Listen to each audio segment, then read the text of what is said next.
Hello.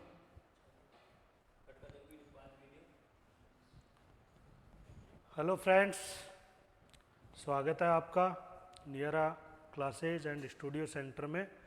आज बहुत ही एक जनरल टॉपिक मैं पढ़ाने जा रहा हूँ और ये मेरी पहली क्लास है आज। ये है हमारा डाइजेस्टिव सिस्टम। साइंस का टॉपिक है, बहुत ही जनरल टॉपिक है और हमारे शरीर की नॉलेज होनी ही चाहिए। इसी उपलक्ष्य में मैं पढ़ाने जा रहा हूँ डाइजेस्टिव सिस्टम ऑफ ह्यूमन। हमने पढ़ा हुआ है लेकिन आज कुछ अलग तरीके से पढ़ते हैं अपन। एक डायग्राम है ये, इसमें सारे पार्ट्स हमारे दिखाए गए हैं। जैसे ये सलाइवरी ग्लैंड्स है, ये हमारी ओसोफेगस जिसको आहार नाल बोलते हैं, इसको लार ग्रंथि बोलते हैं, ये मुंह है। इधर लीवर है, स्टोमक है, gall bladder, pancreas, small intestine छोटी आंत, और ये हमारी बड़ी आंत जिसको लार्ज इंटेस्टाइन बोलते हैं, ये अपेंडिक्स है, और रेक्टम एनस। ये सारे पार्ट्स है बॉडी के डाइजेस्टिव सिस्टम के। इन सब का हम एक एक पार्ट्स का डिटेल में स्टडी करेंगे। अभी फ़िलहाल एक जनरल क्लास ले रहा हूँ मैं, बाद में अपन 3D में लेंगे। 3D में एक एक ऑर्गन को ढंग से अपन एक्सप्लेन करेंगे। डिजिटल बोर्ड का यही एक फ़ायदा है। हाँ, तो शुरू करते हैं। देखिए, सबसे पहले जैसे ही फूड हमारे मुंह में जाता है, मुंह में जाने के बाद में फर्स्ट जो डाइजेशन शुरू होता है अपने माउथ के अंदर होता है। यहाँ पे जैसे ही हमारा फूड हम चबाना शुरू करेंगे, उसको चबाने के बाद जैसे ही फूड हमारे सामने आएगा तो हमारा दिमाग एकदम से एक्टिव हो जाता है और लार ग्रंथि एक्टिव हो जाती है। ठीक है दोस्तों, लार ग्रंथि, इसके अंदर दो तरह के एंजाइम होते हैं। फिलहाल एंजाइमों की एक अलग से बात करेंगे अपन। अभी आप ये मान लो कि लार ग्रंथि के अंदर दो तरह के एंजाइम होते हैं जो फूड को शुरुआती दौर पे डाइजेस्ट करने के लिए ज़रूरी होते हैं सलाइवरी ग्लैंड्स में।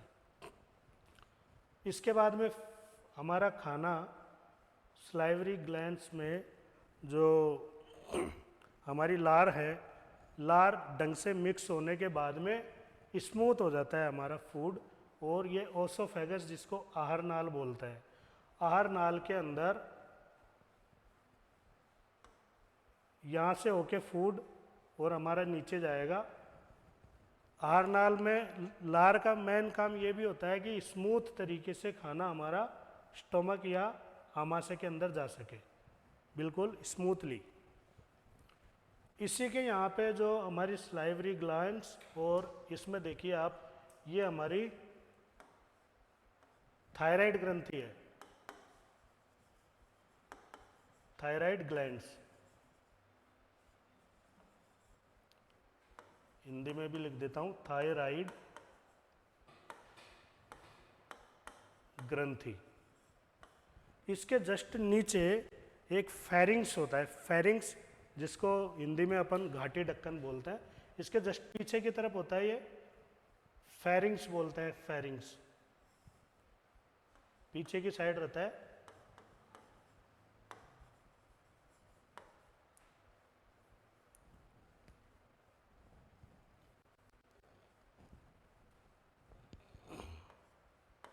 ये फेरिंग्स है, इसको हिंदी में अपन घाटी ढक्कन बोल सकते हैं। फेरिंग्स का मेन काम होता है कि हमारे शरीर के अंदर फूड, देखो यहाँ पे जो आहार नाल है एक ही है, तो फूड हमारे फेफड़ों में ना जाए, किसी भी तरह का पानी फूड अपन लेते हैं वो फेफड़े में ना जाए, सीधा कहाँ स्टोमक में के अंदर जाए। तो हवा को जो हम सांस लेते हैं, सांस और हमारा जो फूड है उसको सेपरेट करने का काम रहता है फेरिंग्स का। अभी 3D डायग्राम अभी है नहीं, अभी मैं बताता आपको कि किस तरीके से फेरिंग्स सेपरेट करता है अपने फूड और जो अपन सांस लेते हैं हवा को। तो फिलहाल अभी आप ये समझ लीजिए कि जो फेरिंग्स होता है उसका काम यही रहता है कि फूड और इसको अपना जो श्वसन होता है उसको अलग करता है। अगर अपन सांस लेते हैं तो उसको, सांस को, हवा को फेफड़ों में लेके जाता है फेरिंग्स। और आप इस तरीके से मान लें कि जैसे ये हमारा गला है, और ये इस तरीके से ये ऐसे है। यहाँ से हमारे फेफड़े जुड़े रहते हैं। ये एयर यहाँ होके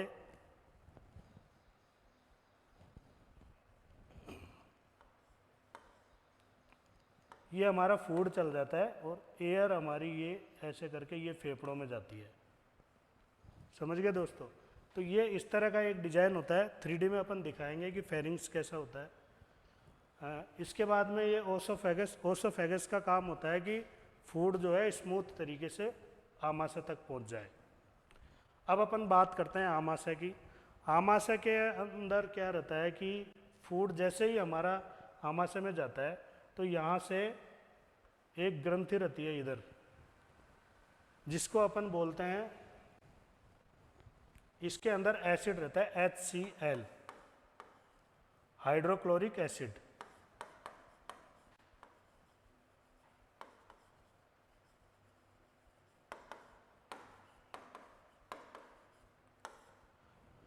इसमें हाइड्रोक्लोरिक एसिड का स्प्रे होना शुरू होता है। जैसे हमारा फूड यहाँ पे आएगा तो ये फूड इसके ऊपर स्प्रे होगा, HCl हाइड्रोक्लोरिक एसिड यहाँ पे स्प्रे होगा, तो ये यहाँ से छोटे छोटे छोटे छोटे पार्ट्स में इधर टूट जाएगा। तो कहने का मतलब ये है कि जो सेकंड स्टेज है फूड के डाइजेशन की, माउथ के बाद में, वो आमाशय में यहाँ शुरू हो जाती है HCl के द्वारा। यहाँ पे ये छोटे छोटे टुकड़े में गिरने के बाद में देखिए आमाशय के अंदर जो ये जो इनर वाल है इसकी,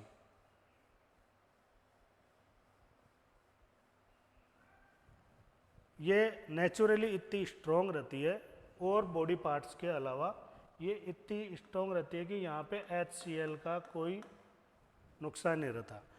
नॉर्मली अगर अपन देखें तो HCl इतना स्ट्रॉन्ग रहता है कि अगर आप उसको किसी पत्थर पे भी डाल दोगे तो वो पत्थर को भी जलाने की कोशिश करता है, उसमें बहुत तेज़ी से धुआं उठने लगता है। और अगर अपन लकड़ी पे, कपड़ों पे, किसी पे भी HCl डाल देंगे तो वो सब कुछ जला देता है। इतना स्ट्रॉन्ग नहीं रहता, हमारे बॉडी में थोड़ा सा डाइल्यूट रहता है लेकिन ठीक ठाक रहता है। मतलब अपना फूड जैसे ही उसके कांटेक्ट में आता है तो वो उसके टुकड़े कर देता है पूरे, इतना स्ट्रॉन्ग तो होता है। लेकिन इतना स्ट्रॉन्ग होने के बाद भी हमारे आमाशय को कोई नुकसान इस HCl से नहीं होता है, क्योंकि ये इसी तरीके से नेचुरली डिजाइन है कि इसको कोई अंदर से ये नुकसान ना पहुंचाए HCl। यहाँ पे फूड हमारा इकट्ठा हो जाता है।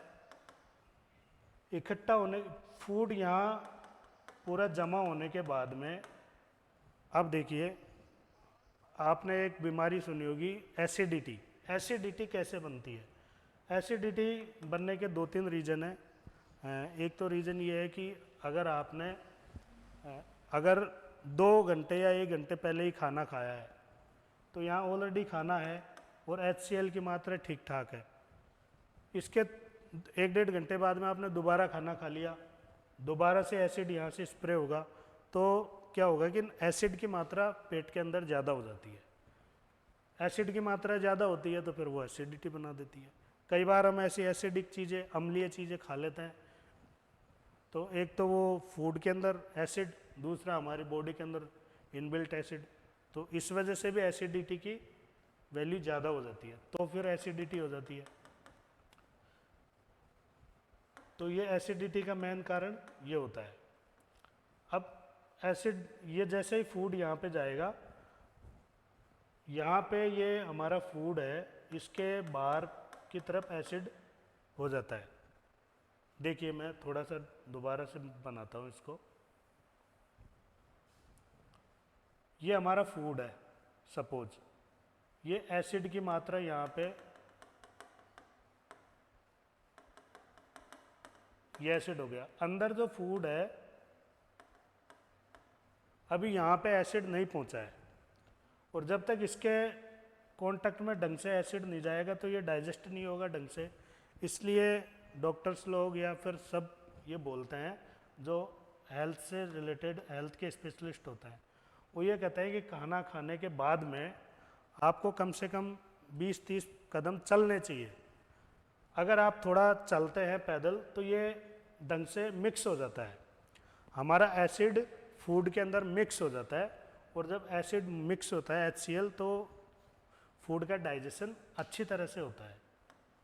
तो हमें थोड़ा खाना खाने के बाद पैदल चलना है। दूसरी बात, एक चीज़ ध्यान रखनी है कि जैसे ही खाना खाया तो खाना खाने के बाद लगभग 20 मिनट तक हमें पानी नहीं पीना है, क्योंकि अगर आपने पानी पी लिया तो जो हमारा स्टोमक के अंदर एसिड है HCl वो ज़्यादा डाइल्यूट हो जाएगा, पतला हो जाएगा, उसकी सांद्रता कम हो जाएगी, और सांद्रता या कंसंट्रेशन कम होने से वो फूड को ढंग से डाइजेस्ट नहीं कर पाएगा।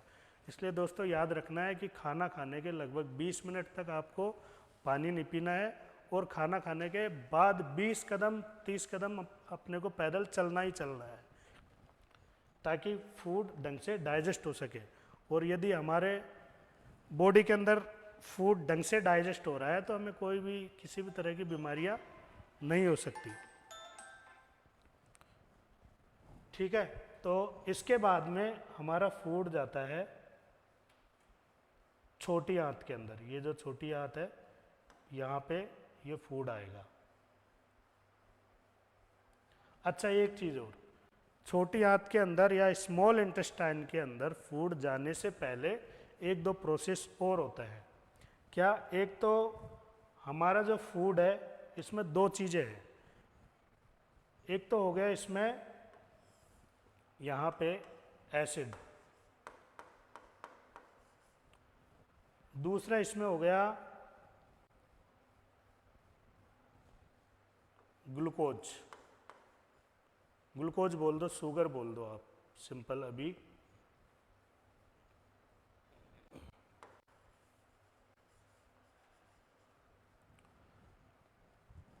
कोई सा भी अपन फूड खाते हैं तो कम ज़्यादा थोड़ा बहुत सब में शुगर तो होता ही है। अगर आप अपन अनाज भी खाते हैं वो तो उसमें भी कम क्वांटिटी में शुगर रहता है। मिठाइयाँ अपन खाते हैं तो वो तो टोटली शुगर ही है।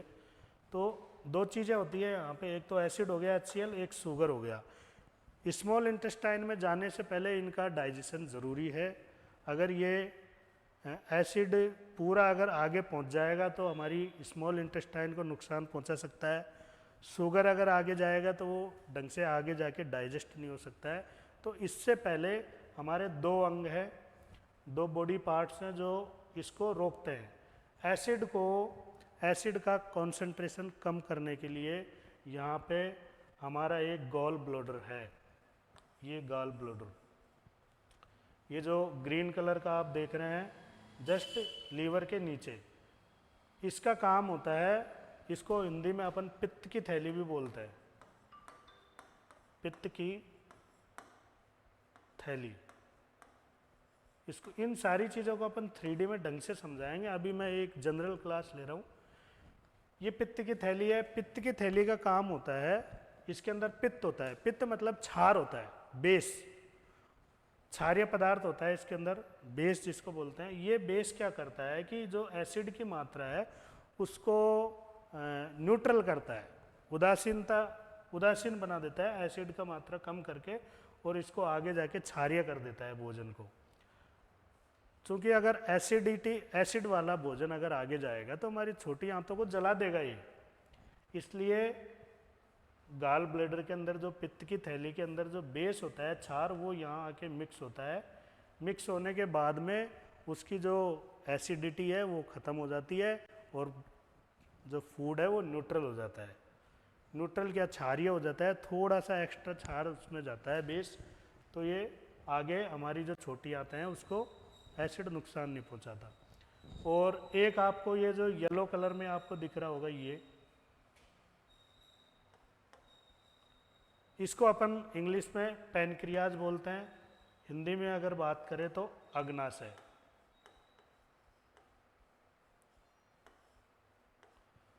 ये अग्नाशय है। अग्नाशय का काम होता है कि जो फूड के अंदर हमने शुगर कंटेंट किया, शुगर लिया, उस शुगर का डाइजेशन अग्नाशय के वजह से होगा, पैनक्रियाज। अग्नाशय के अंदर एक हार्मोन होता है जिसको इंसुलिन हार्मोन बोलते हैं। हार्मोन, एंजाइम, ये हम अलग से पढ़ाएंगे। फिलहाल अभी आप ये याद रख लीजिए कि जो इस पैनक्रियाज है या अग्नाशय है, इसमें इंसुलिन हार्मोन होता है, और इंसुलिन हार्मोन का काम रहता है कि जो शुगर है हमारा उसको डाइजेस्ट करना है। ठीक है दोस्तों, तो यहाँ से इसमें इंसुलिन मिक्स होगा फूड के अंदर, और जो हमारा शुगर है वो डाइजेस्ट हो जाएगा। ये सारे प्रोसेस होने के बाद में हमारा फूड आएगा कहाँ पे, छोटी आंत के अंदर, स्मॉल इंटेस्टाइन के अंदर। ये काफ़ी लंबी होती है, बताते हैं कि लगभग 30 फीट के आसपास इसकी लंबाई होती है, और इसके अंदर मेजर पार्ट जो फूड है उसका डाइजेशन यहाँ, जो माइनर पार्ट जो होता है यहाँ, क्योंकि ज़्यादातर तो यहीं पे डाइजेस्ट हो गया, स्टोमक के अंदर हो गया, इसने शुगर को यहाँ डाइजेस्ट कर दिया, एसिडिटी ख़त्म करके गॉल ब्लैडर ने बेसिक बना दिया। इसके बाद में ये जो जैसे ही फूड छोटी आंत के अंदर जाएगा, तो छोटी आंत के अंदर या स्मॉल इंटेस्टाइन के अंदर क्या होगा कि हमारा जो फूड है वो जो बचा हुआ पार्ट है वो कम्प्लीटली डाइजेस्ट होके, और उसके अंदर जितने भी जो न्यूट्रिशंस है वो न्यूट्रिशन सारे स्मॉल इंटेस्टाइन के अंदर एब्जॉर्ब हो जाएंगे, अवशोषित हो जाएंगे। जो हमारे न्यूट्रिशंस यानी कि जो फूड के अंदर पोषक तत्व हैं जो शरीर के लिए ज़रूरी है, क्योंकि इतने सारे अंग हैं, तो इन सब का जो फंक्शन है, इनके कार्य हैं, उनको कार्य को करने के लिए बहुत सारे पोषक तत्वों की ज़रूरत रहती है।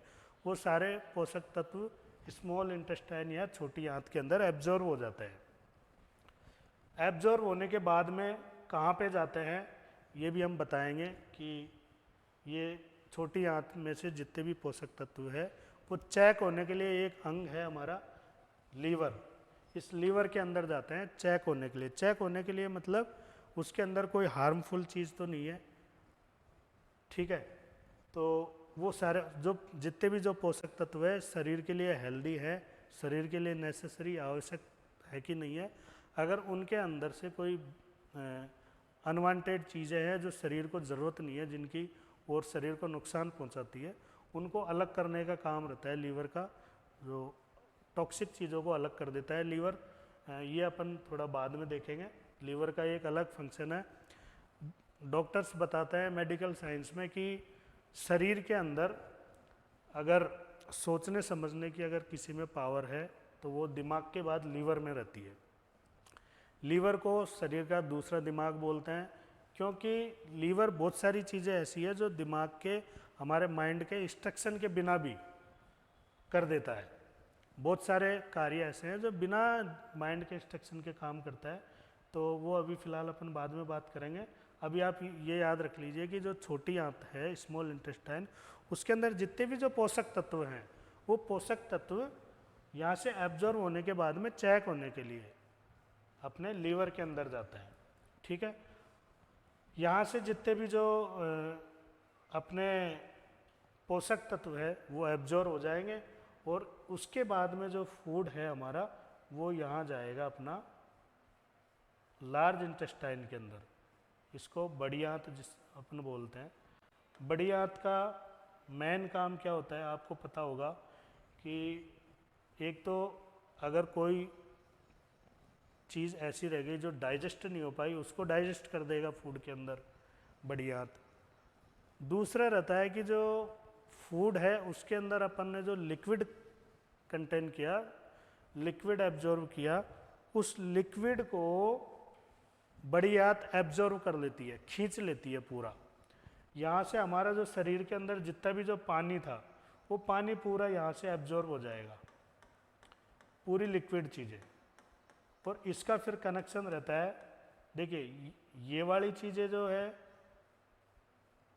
ये हमारी लीवर से जुड़ी हुई है, इसका भी कुछ पार्ट लीवर से जुड़ने के बाद में, और जो पानी है वो अपना किस में चल जाएगा, यहाँ से एब्जॉर्ब होने के बाद में आप ये मान लो कि ये वेस्ट है ज़्यादातर, तो या तो हमारे जो ब्लैडर है मूत्र की थैली वहाँ चल जाता है, और कुछ पार्ट इसका लीवर में जाता है। इसके बाद में जो हमारा वेस्ट फूड बच गया, जो मल बच गया, वो अपना रेक्टम के थ्रू बाहर हो जाता है। ये हमारा डाइजेस्टिव सिस्टम है। बहुत सारी चीज़ें हैं, अपन डिटेल में अगर देखे जाए तो बड़ी आंत से संबंधित अगर बीमारी है तो वो कई तरह की बीमारियां होती है। जैसे अगर फूड हमारा ज़्यादा देर तक 24 घंटे से ज़्यादा अगर यहाँ बड़ी आंत में रह गया, कई बार क्या हम फ्रेश होने नहीं जा पाते हैं, बहुत सारे रीजन्स होते हैं, कई इंटेंशनली नहीं जाते हैं, कईयों के रीजन है तो नहीं जाते हैं। तो उसका कारण क्या रहता है कि फूड ज़्यादा देर तक यहाँ पे रह जाता है। इससे क्या होगा कि अगर फूड बड़ी आंत के अंदर ज़्यादा देर तक रुक रहा है तो उससे उसका जो लिक्विड है वो पूरा खींच लेगा उसको, और जो वेस्ट है उसको इतना हार्ड बना देता है, इतना ज़्यादा हार्ड बना देता है, पूरा पानी उसमें से खींच लेगा तो वो सॉलिड बन जाएगा। और जब वो लिक्विड जो हार्ड वेस्ट है वो यहाँ से रगड़ता हुआ अगर आगे जाएगा तो इससे हमारे बड़ी आंत के अंदर घाव होने का खतरा रहता है, जिसको अगर उसको समय पे इलाज नहीं करवाया तो वो बवासीर का यूज़ ले लेता है। इससे बवासीर जो बीमारी होती है, जो ये बवासीर का रीज़न यही रहता है कि अगर कोई समय पे फ्रेश होने नहीं जाता है तो उसका मेन कारण ये फिर बवासीर बना देता है। ऐसे ही ज़्यादातर जो हमारी मेजर जितनी भी जो बीमारियां हैं वो मेजर बीमारियां छोटी आंत से शुरू होती है, क्योंकि छोटी आंत हमारा काम, छोटी आंत का काम रहता है कि पोषक तत्वों को एब्जॉर्व करना, और अगर हमारी छोटी आंत हेल्दी नहीं है तो फिर पोषक तत्व बॉडी के अंदर जाएंगे नहीं, और बॉडी के अंदर पोषक तत्व या न्यूट्रिशंस जाएंगे नहीं तो फिर जो शरीर के बहुत सारे अंग हैं उन पे इफ़ेक्ट पड़ेगा, वो ढंग से काम नहीं करेंगे। तो ये हमने एक जनरल व्यू दिया है। आगे हम 3D में एक एक जो हमारा बॉडी का अंग है कोई सा भी, उनको ढंग से पढ़ेंगे। फ़िलहाल ये पहली क्लास है। थैंक यू दोस्तों। नियरा क्लासेज में एक बार फिर आपका स्वागत है, और अभी आपके सपोर्ट की ज़रूरत है मुझे, तो सब्सक्राइब करिए। आगे अपन बहुत अच्छे तरीके से सारी क्लासेज ढंग से लेंगे। हमारी बहुत फैकल्टी भी एक्सपर्ट है, जो जिनको अच्छा नॉलेज है, जो कंसेप्ट को ढंग से क्लियर करके चलते हैं, ऐसी फैकल्टी हम लगा रहे हैं। तो थैंक यू दोस्तों।